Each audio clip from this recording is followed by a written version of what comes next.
रघु लड़कों को लेकर बाग से लौटा तो देखा मुलिया अभी तक झोंपड़े में खड़ी है। बोला, तू जाकर खा क्यों नहीं लेती? मुझे तो इस बेला भूख नहीं है। मुलिया ऐंठ कर बोली, हाँ, भूख क्यों लगेगी? भाइयों ने खाया, वह तुम्हारे पेट में पहुंच ही गया होगा। रघु ने दांत पीसकर कहा, मुझे जला मत मुलिया, नहीं अच्छा ना होगा। खाना कहीं भागा नहीं जाता। एक बेला न खाऊंगा तो मर न जाऊंगा। क्या तू समझती है, घर में आज कोई बात हो गई है? तूने घर में चूल्हा नहीं जलाया, मेरे कलेजे में आग लगाई है। मुझे घमंड था कि और चाहे कुछ हो जाए पर मेरे घर में फूट का रोग ना आने पाएगा, पर तूने घमंड चूर कर दिया। परारब्ध की बात है, मुलिया तिनक कर बोली। सारा मोह छोह तुम्ही को है कि और किसी को है? मैं तो किसी को तुम्हारी तरह बिसूरते नहीं देखती। रघु ने ठंडी सांस खींच कर कहा, मुलिया, घाव पर नोन न छिड़क।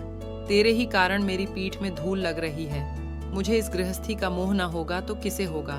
मैंने ही तो इसे मरमर जोड़ा। जिनको गोद में खेलाया वहीं अब मेरे पट्टीदार होंगे। जिन बच्चों को मैं डांटता था उन्हें आज खड़ी आंखों से भी नहीं देख सकता। मैं उनके भले के लिए भी कोई बात करूं तो दुनिया यही कहेगी कि ये अपने भाइयों को लूटे लेता है। जा, मुझे छोड़ दे, अभी मुझसे कुछ न खाया जाएगा। मुलिया, मैं कसम रखा दूंगी, नहीं चुपके से चले चलो। रघु, देख, अब भी कुछ नहीं बिगड़ा है, अपना हट छोड़ दे। मुलिया, हमारा ही लहू पिए जो खाने ना उठे। रघु ने कानों पर हाथ रखकर कहा, ये तूने क्या किया मुलिया? मैं तो उठ ही रहा था, चल खा लूं।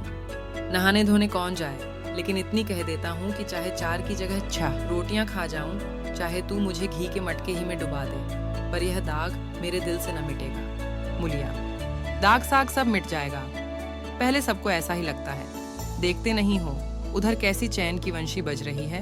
वह तो मना ही रही थी कि किसी तरह यह सब अलग हो जाए।